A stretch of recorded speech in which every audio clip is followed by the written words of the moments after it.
Nous sommes le 7 Cheshvan, c'est le jour officiel de la Aliyah, le jour, un décret décidé par le gouvernement israélien comme jour officiel de la Aliyah en Israël.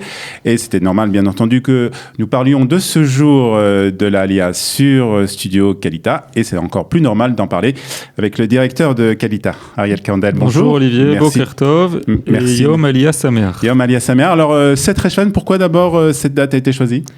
Cette date a été choisie tout simplement par la proximité, on va dire, de cette date au Shabbat Lech Lecha. Donc on va lire cette semaine dans les synagogues du monde entier la section de Lech Lecha qui indique donc la première aliyah en fait du premier juif. On va dire la paracha la plus sioniste de la Torah. Ouais, une des plus sionistes, on va dire, une des plus sionistes effectivement, qui est d'ailleurs très intéressante parce qu'elle précise déjà à l'époque d'un côté donc l'aliyah d'Avraham en Eretz Israël et puis d'un autre côté les difficultés, c'est-à-dire que depuis le début, en fait, souvent on dit ah oui, mais on dit que l'Aliyah, les gens il faut qu'ils viennent et que tout va bien en Israël.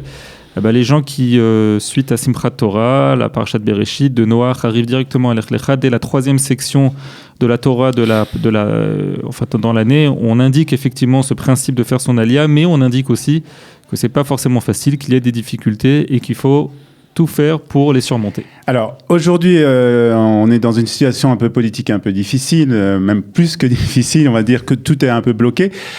Comment est-ce qu'on gère, est-ce qu'on parle Bichlal de Aliyah vous êtes beaucoup dans les couloirs de la Knesset, vous êtes beaucoup en contact avec les politiciens. Est-ce que c'est un sujet qui est à l'ordre du jour ? Forcément, le sujet à l'ordre du jour, c'est de savoir s'il va y avoir un gouvernement ou pas. Il y a d'autres sujets qui sont très compliqués. Vous savez, souvent on dit que c'est une période qui coûte très cher à l'État d'Israël. Il y en a d'autres qui vont dire que ça fait gagner beaucoup d'argent à l'État d'Israël. Parce que le fait qu'il n'y a pas de gouvernement, ça permet aux fonctionnaires de l'État d'Israël de faire des économies et de ne pas forcément dépenser tout ce qui devrait être dépensé. Et ça, c'est un vrai problème pour énormément de projets, y compris des projets qui sont liés à l'intégration. Donc en ce moment, on se bat aussi contre les fonctionnaires d'État, on va dire, pour débloquer des budgets qui ont déjà été votés mais qui ne sont pas appliqués vu qu'il n'y a pas de gouvernement. Et à part ça, effectivement, en coulisses, dans toutes les tractations politiques qui peuvent exister en Israël concernant la formation d'un gouvernement, nous sommes forcément à l'écoute et on pourrait dire à l'affût, mais pas à l'affût, mais nous sommes très attentifs, on va dire, pour ne pas rater le coche et faire en sorte que si un gouvernement doit être créé, on va dire, dans les prochaines semaines, alors que le sujet de l'intégration de l'Aliyah et de l'intégration des Juifs de France en particulier soit bien présent dans ce qu'on appelle les accords de coalition. Alors comment on fait ça ? C'est-à-dire que c'est des contacts continuels avec les politiciens Tout à fait, c'est des contacts... alors pour la première partie, c'est des contacts avec les fonctionnaires d'État pour être sûr que ce qui est déjà en place soit bien appliqué.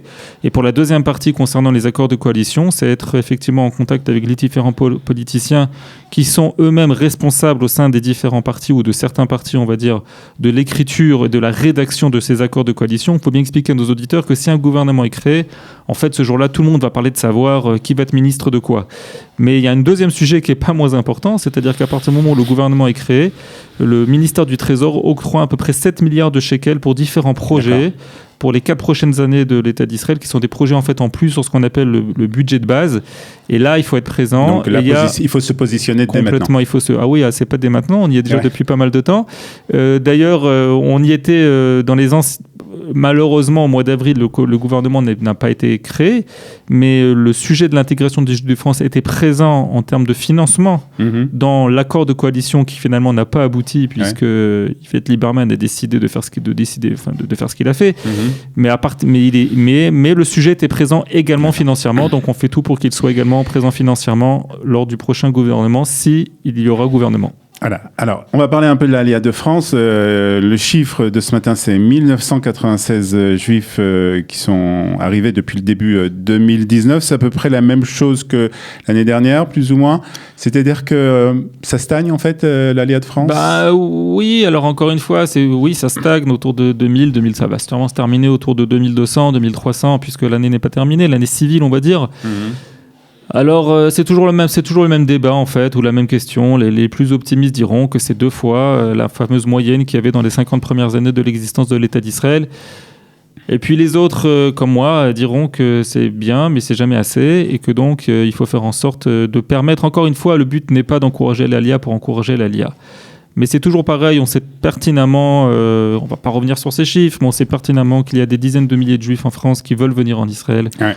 On pourrait parler de 30, 40, 50 000 sans aucun problème de gens qui ont au moins cette idée, on va dire, de concrétiser un projet sioniste.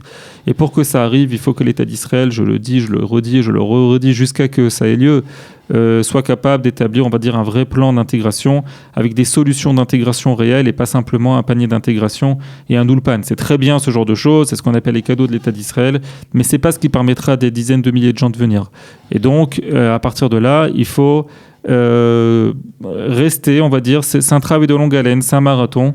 Mais je fais partie de gens qui sont toujours optimistes dans leur travail et je suis sûr qu'à la fin, on y arrivera. Alors, c'est le rôle que vous avez décidé de prendre justement à Kalita. Comment vous voyez justement la progression de Kalita dans ses objectifs et dans sa mission ? Parce que c'est vrai qu'on a entendu beaucoup parler de savoir quelle est la mission de Kalita, etc. Il y a beaucoup de discussions qui sont sur les réseaux sociaux. Alors, je sais que c'est des choses que vous regardez un peu moins, qui vous intéressent un peu moins, mais quelle est quand même la mission comment vous voyez-vous la mission de Kalita ? Ça m'intéresse, Olivier, mais on va dire en proportion, c'est-à-dire avec une certaine mesure. Parce que si je passe ma vie à regarder le commentaire sur Facebook, enfin sur les réseaux sociaux, c'est comme ça qu'il faut dire, je vais pas m'en sortir, surtout qu'on parle de stratégie générale. Donc, les gens alors la stratégie aujourd'hui, et la stratégie générale, encore une fois, donc on parle de... En fait, il y a deux volets. Il y a un volet représentatif, où on est là effectivement pour fédérer aujourd'hui une 60aine d'associations qui sont également aidées financièrement. Ça, c'est une première chose. Et pour également diffuser leur activité. Et dans également cette représentativité de Olim, les combats à la Knesset, les défis, le fameux diplôme des infirmières, avec aujourd'hui d'ailleurs le tribunal qui est censé donner peut-être une première réponse. Aujourd'hui. Oui, le jour de l'ALIA, c'est un bon signe. Le jour de l'ALIA, alors je ne sais pas si ça va être aujourd'hui, mais en tout cas c'est la date butoir, donc on va voir ce que ça va donner. Donc il y a toutes sortes de combats qui sont liés également à la représentativité de Olim de France. Et puis à côté de ça, un côté proactif avec donc cette radio qui a un succès phénoménal. C'est 100 000 auditeurs par mois, 100 000 personnes par mois qui écoutent de temps en temps ce studio Kalita. Sur les réseaux sociaux ou ailleurs, c'est le hub de l'emploi qui existe à Jérusalem et à Tel Aviv, qui va ouvrir également une antenne au moins une fois par semaine à Netanya. Donc c'est également la nouvelle dernièrement. On parle également effectivement de Kalitime, donc de tous ces bénévoles à travers Israël qui aident les Olim de façon particulière, ou alors dans les devoirs pour les enfants. On a à l'hôpital Laniado pas mal de choses également. Donc c'est toutes ces coopérations, mais ce qui est important également en termes de stratégie, c'est ça finalement peut-être la nouveauté, c'est d'aujourd'hui tout faire, on va dire, en coopération avec des fonds publics. C'est-à-dire qu'aujourd'hui on a un très très gros partenariat avec la mairie de Jérusalem, un gros partenariat avec la mairie de Tel Aviv, en termes de finances aussi, c'est important de le dire, avec Netanya, donc c'est nouveau. Est-ce que les partenariats justement avec les municipalités sont peut-être des partenariats plus faciles qu'avec le gouvernement ? Alors c'est plus facile parce qu'on va dire que le système fait que c'est plus stable. En Israël, lorsqu'un maire est élu, il est élu pour 5 ans, puis en général il bouge pas, sauf affaires, etc. Donc c'est beaucoup plus facile de travailler, on va dire, effectivement avec des municipalités. Donc ça c'est d'une part. Ra'anana aussi commence à se réveiller, Ashdod aussi, donc ça c'est important de le dire.